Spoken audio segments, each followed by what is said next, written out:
साथियों नमस्कार, मैं हूं डॉक्टर धर्मवीर सिंह सोलंकी राघवगढ़ से। साथियों, कई दिनों से मैं देख रहा हूं टीवी पर कहीं रामचंद्र मानस को लेकर टारगेट किया जा रहा है और कहीं पर वर्ग विशेष को लेकर टारगेट किया जा रहा है। कहीं सनातन धर्म पर उंगली उठाई जा रही है तो कहीं वर्ग विशेष पर उंगली उठाई जा रही है। तो साथियों, मैं आपको अवगत करा दूं कि सनातन धर्म एक ऐसा धर्म है जो लोग कह रहे हैं कि सनातन धर्म मिथ्या है, झूठा है, तो मैं उनको अवगत करा दूं, सनातन धर्म ही एक ऐसा धर्म है जो कि सबको साथ लेकर कार्य करने का काम करता है। सनातन धर्म ही एक ऐसा धर्म है जहाँ पर गौ माता की पूजा होती है तो दूसरी ओर सूअर की भी पूजा होती है बराह अवतार में, भगवान विष्णु की। सनातन धर्म ही एक ऐसा धर्म है जहाँ पर धरती की भी पूजा होती है और आसमान की भी। सनातन धर्म ही एक ऐसा धर्म है जहाँ पर पेड़ की भी पूजा होती है और पक्षी की भी। सनातन धर्म ही एक ऐसा धर्म है जहाँ पर नर की भी पूजा होती है और नारायणी की भी। सनातन धर्म ही एक ऐसा धर्म है जो कि कहता है कि चिंटी को भी मारना पाप है। सनातन धर्म से ही एक जैन धर्म है। जैन मुनि लोग कहते हैं कि अगर चिंटी को भी मारा जाता है तो उसे पाप लगता है।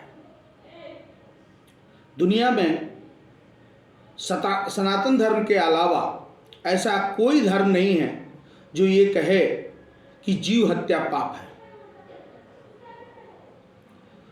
दूसरी बात, लोग कह रहे हैं कि पंडितों ने ही वर्ण व्यवस्था को करके जाति व्यवस्था बनाया और जिसमें पंडितों ने ही ये जाति धर्म बनाकर और लोगों को दूर किया, लोगों से लोगों को दूर किया। मैं बता दूं,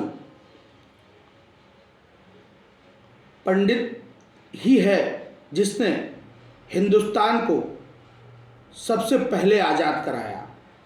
उसका नाम है चीतू पांडे। बलिया जिला हिंदुस्तान का वह जिला है जो कि हिंदुस्तान के आज़ाद होने से पहले वह आज़ाद हो गया। इतिहास उठा के पढ़ लो। कुछ लोग कहते हैं कि धरती को नहीं पूजेंगे, आसमान को नहीं पूजेंगे, वृक्ष को नहीं पूजेंगे, ब्रह्मा विष्णु महेश को नहीं पूजेंगे। इस पे भी एक मैं तर्क दे देता हूँ। धरती को चीर कर उससे फसल पैदा करते हो और उससे तुम्हारा जीवन यापन चलता है, क्या उसकी पूजा नहीं करोगे? माँ आपको जन्म देती है, माँ शूद्र है। माँ शूद्र कैसे है कि माँ जो होती है जब बच्चा पैदा करती है उसके बाद उसका लालन पालन, उसका मल मूत्र सब साफ और स्वच्छ करती है, तब वह बालक उसकी माता की पूजा करता है। उसी प्रकार क्या माँ को पूजोगे नहीं? उसी प्रकार हमारा शूद्र धर्म जो है, शूद्र वर्ग जो है, हम उसकी पूजा करते हैं। सनातन धर्म उसकी पूजा करता है। क्यों? कि वही एक ऐसा शूद्र व्यक्ति है जो हमारे भारतवर्ष को स्वच्छ और सुंदर बनाता है। सनातन धर्म ही जो है जो ये कहता है कि सर्वे भवन्तु सुखिनः। सनातन धर्म ही है जो कहता है वासुदेव कुटुंबकम। सर्वे भवन्तु, सनातन धर्म ही है जो कहता है कि किसी को भी पूजो, 36 करोड़ देवी देवताओं को, किसी को भी पूजो, जमीन को पूजो, पक्षी को पूजो, पेड़ को पूजो, किसी को भी पूजो, नर को पूजो, नारायण को पूजो, दानव को पूजो, मानव को पूजो, एक सनातन धर्म ही कहता है। ऐसा कोई धर्म नहीं है जो ये कहे कि सबको पूजो। सारे धर्मों में यही है कि सिर्फ मुझे पूजो, और सनातन धर्म कहता है कि हमें पूजो।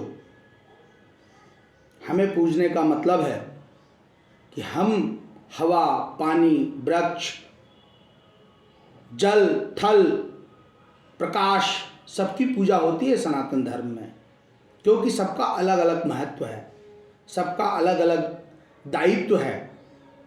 जैसे घर में सबका अलग अलग दायित्व होता है, उसी प्रकार हमारे सनातन धर्म में सभी जीव जंतुओं का, पेड़ पौधों का, आकाश का, धरती का, पाताल का, सबका अलग अलग महत्व है, जो ये प्रदर्शित करता है कि सनातन धर्म में किसी की भी पूजा करो, सबको फल मिलता है। सनातन धर्म ही कहता है कर्म प्रधान विश्व करी रखा। कोई धर्म नहीं कहेगा कि कर्म करो। सनातन धर्म ने ही कहा है कि कर्म की प्रधानता है, और बिना कर्म किए कितनी ही जाति बदल लो, कितने ही धर्म बदल लो, कितना ही कपड़े बदल लो, कितना ही शरीर बदल लो, कर्म किए बिना तुमको भोजन नहीं मिलेगा। यह भी ध्यान रखना है। कुछ लोग कह रहे हैं कि 5 फुट गड्ढे में गाड़ देंगे। अरे भाई, किसी की न्याय की बात करना कहाँ की गलत बात है? किसी ने कहा करनी सेना अन्नी सेना, ये कुछ नहीं है। हम न्याय की बात कर रहे हैं। करनी सेना न्याय की बात की है। किसी व्यक्ति को अगर न्याय मिलता है तो उन लोगों को तकलीफ होती है जो कि उस चीज का लाभ ले चुके हैं। मैं उस बहुजन समाज की बात करना चाहता हूं जो ये कह रहे हैं कि आरक्षण हटाओ। करनी सेना ने आरक्षण हटाने की बात नहीं कही। करनी सेना ने कही है कि आरक्षण दो, पर उनको दो जो पिछड़ा है, उनको दो जो विकास नहीं कर पाया है, उनको दो जिसके पास गरीबी है, उनको दो जिसके पास शिक्षा है। करनी सेना ने यह कभी नहीं कहा है कि आरक्षण को हटाइए। आरक्षण देने की बात कही है और सभी धर्मों के लिए बात कही गई है। ये सुनने वाले के कान थोड़े क्या होता है, भ्रमित करने की बातें जो करते हैं, और जो इस तरह की बातें कर रहे हैं, वो बहुजन समाज को ऊपर उठने देना ही नहीं चाहते। ऊपर उठने देना इसलिए नहीं चाहते हैं कि कुछ लोग जो हैं उस आरक्षण का लाभ लिए हैं। कुछ लोग, कुछ तबके के लोग उस आरक्षण का लाभ लेकर अपने बहू को, बेटी को, नाती को, पोते को देना ही उस आरक्षण का लाभ लेते हैं। हमें बता दें, आज हमको 70 साल हुए आज़ाद हो गया, 70-75 साल आज़ाद हुए हो गया। आज भी हमारे यहाँ छुआछूत, आज भी हमारे यहाँ गरीबी पनप रही है। क्यों? कारण इसका यही है कि कुछ लोग ही उस आरक्षण का लाभ ले पा रहे हैं। हम कह रहे हैं ना कि जिसके परिवार में एक बार आरक्षण मिल जाए उसको आरक्षण दोबारा देने की जरूरत नहीं है। दूसरे परिवार को दो, तीसरे परिवार को दो, चौथे परिवार को दो, तब हमारे भारत का विकास होगा, तब हमारा पिछड़ा और दलित आगे बढ़ेगा। सिर्फ दलितों को बहकाने की बात, लड़ाने की बात, ये कहाँ का न्याय है? ये कहाँ का न्याय कर रहे हैं? मैं देख रहा हूं कई समुदायों में, कई धर्मों में इस तरह की बातें की जा रही हैं। विकास की बात नहीं की जाती। विकास की बात होना चाहिए, भारत देश को बढ़ाने की बात होनी चाहिए। हम आपको आगे ले जाने की बात होना चाहिए, खाली हुजूम इकट्ठा कर लोगों को बहकाने की बात नहीं होनी चाहिए। साथियों, बहुजन समाज के जो लोग हैं वो इस चीज को समझ लें, बूझ लें कि सनातन धर्म एक ऐसा धर्म है जो कहता है कि सबकी पूजा करो, जिसकी भी पूजा करोगे आपको फल मिलेगा। अन्य धर्म ये कहता है कि सिर्फ मेरी पूजा करोगे तो ही तुम्हें फल मिलेगा, नहीं तो नहीं मिलेगा। ये आप लोगों को विशेष ध्यान रखना है। धर्म परिवर्तन करने से कुछ नहीं होना, जाति परिवर्तन करने से कुछ नहीं मिलना। कर्म करने की इच्छा रखो, कर्म ही प्रधान है। आप कर्म करोगे तो ही खाओगे, कर्म नहीं करोगे नहीं खाओगे। हमारे धर्म में ऐसे कई धर्म जो ऐसे हैं जो कि पूजा पाठ करके भरण पोषण करते हैं, वो अपना कर्म करते हैं।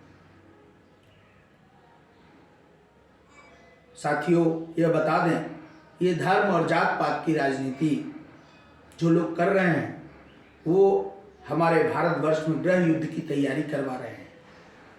और ऐसे लोगों को और ऐसे नेताओं का विरोध होना चाहिए। किसी ने कहा कि रामचरितमानस में कुछ ऐसा लिखा हुआ है जिसमें शूद्रों का अपमान हो गया, नारी का अपमान हो गया। नहीं साथियों, समय बलवान होता है और जिस समय पर जैसी परिस्थिति बनती है उसी परिस्थिति के हिसाब से शब्दों को लिखा जाता है। आज परिस्थिति ऐसी है हमारे पास, हम सक्षम हैं, पर लोगों को बहलाया फुसलाया जाता है कि हमारे साथ गलत हो रहा है। कोई ऐसा धर्म बताइए जो कहे सर्वे सुखिनः भवन्तु सर्वे सन्तु निरामया। कोई ऐसा धर्म है? बताया हमें। साथियों, इसी तरह मैं अपनी वाणी को विराम दूंगा। किसी वर्ग विशेष को टारगेट ना करके भारत के विकास की बात करें, भारत में शिक्षा की बात करें, भारत में चिकित्सा की बात करें, भारत के विकास की बात करें। आज हमसे जो छोटे छोटे दो देश हैं जो कि विकसित हो गए, उन पे परमाणु बम तक गिराए गए तो भी विकसित हो गए, और एक भारत ही एक ऐसा देश है जो अभी 70 सालों में भी विकासशील है। तो साथियों, हमको मिलजुल कर काम करने की जरूरत है, हमको लड़ झगड़ के काम करने की जरूरत नहीं है। हम सब लोगों को मिलकर इस भारतवर्ष को एक सोने की चिड़िया बनाना है और धर्मगुरु बनाना है कि हम लोग आगे चलें और हम लोग मजबूत हों, स्वस्थ हों, स्वच्छ हों। ये विशेष ध्यान रखें साथियों, किसी के बहकावे में ना आए। धन्यवाद। जय हिंद, जय भारत।